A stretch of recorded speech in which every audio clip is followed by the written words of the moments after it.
Welcome to Kenton's videos. Enjoy the video. You start by confirming the JV iPhone model and iOS version because repairs differ by hardware and firmware. Once done, back up to iCloud or to Finder using a cable.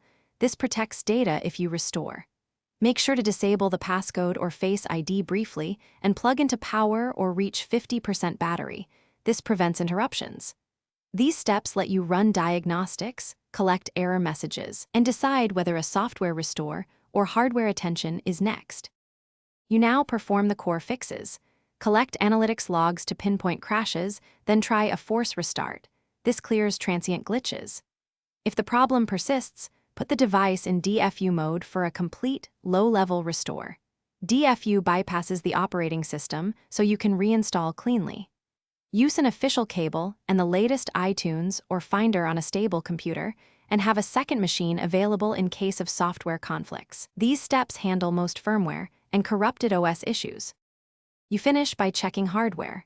Inspect the Lightning/USB-C port, speaker grill, and screen connectors for debris or looseness because these cause charging or audio faults. If diagnostics point to battery, camera, or screen failure, replace components only with verified JV-compatible parts and make sure connections are secure. Once complete, restore your backup and test all functions. If problems continue, write down any error codes and contact Apple support or a certified repair. This troubleshooting note speeds up professional help. Thanks for watching. Consider subscribing if we helped you.